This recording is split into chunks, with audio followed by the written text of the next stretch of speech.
Hello, welcome back to my YouTube channel. അപ്പോൾ ഇന്ന് ഞാൻ സന്ധ്യയുടെ കൂടെ ബേക്കിലിരുന്ന് പോകുന്നത് എവിടെയാണെന്ന് അറിയാമോ? ശ്രീ പത്മനാഭ സ്വാമി ക്ഷേത്രത്തിലാണ്. പത്മനാഭനെ കാണണമെങ്കിൽ ഒന്ന് സാരിയോ അല്ലെങ്കിൽ പാവാട ഉടുപ്പ് ഇടാവൂ. നമ്മൾ വന്നത് ചുരിദാറിലാണ്. നമ്മൾ എന്തായാലും പത്മനാഭനെ നേരിട്ട് കാണാൻ വന്നതല്ലല്ലോ. മേക്കപ്പ് സാധനങ്ങളൊക്കെ വാങ്ങിക്കാൻ വന്നതിൻ്റെ കൂട്ടത്തിൽ എന്തായാലും പുള്ളിക്കാരനെയും കൂടെ ഒന്ന് കണ്ടിട്ട് പോകാമെന്ന് വിചാരിച്ചു. അപ്പോൾ എന്തായാലും നമുക്ക് വഴിയൊന്നും അറിയില്ലായിരുന്നു. നമ്മൾ ഒത്തിരി ചുറ്റിക്കറങ്ങി വഴിയൊക്കെ ഒന്ന് അന്വേഷിച്ച്, പിന്നെ ഗൂഗിൾ മാപ്പ് വഴിയാണ് നമ്മൾ വന്നത്. പിന്നെ അവിടെ എത്തിയപ്പോഴത്തേക്കും നമ്മൾ ഒരു മുണ്ട് വാങ്ങിക്കേണ്ടി വന്നു കേട്ടോ. മുണ്ട് വാങ്ങിച്ച് മുകളിൽ കൊടുത്താലേ നമ്മൾ അകത്തോട്ട് കയറ്റി വിടത്തുള്ളായിരുന്നു. അപ്പോൾ ഫസ്റ്റ് നമ്മൾ ചെയ്തത് അതായിരുന്നു. മുണ്ട് വാങ്ങിച്ച് ഉടുത്ത് സെറ്റാക്കി. പക്ഷെ മുണ്ട് ഉടുക്കണ സമയത്ത് മുണ്ട് ഏത് വശത്താണ് ഉടുക്കണേന്ന് എനിക്കറിയായിരുന്നു. വലതുവശത്താണോ ഇടതുവശത്താണോ ഉടുക്കണേന്ന് എനിക്കൊരു കൺഫ്യൂഷൻ ഉണ്ടായിരുന്നു. എന്തായാലും ഞാൻ വലതുവശത്ത് തന്നെ ഉടുത്തത്.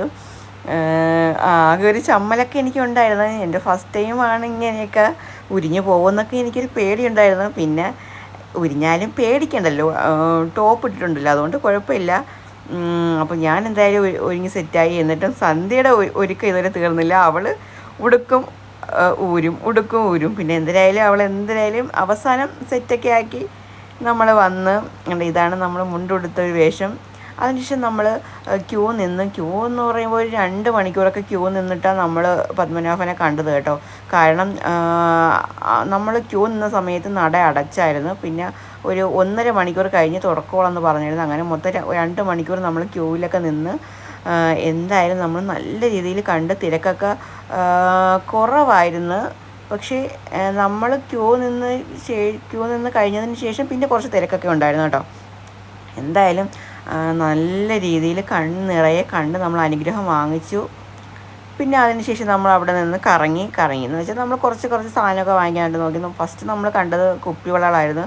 നല്ല മനോഹരമായ കുപ്പിവളകളുണ്ട്. ഇപ്പോൾ കുപ്പിവള ട്രെൻഡാണല്ലോ, ഇൻസ്റ്റയിലായാലും യൂട്യൂബിലായാലും. അപ്പം നമ്മൾ കുറച്ച് കുപ്പിവളയുടെ കളക്ഷനൊക്കെ നോക്കി.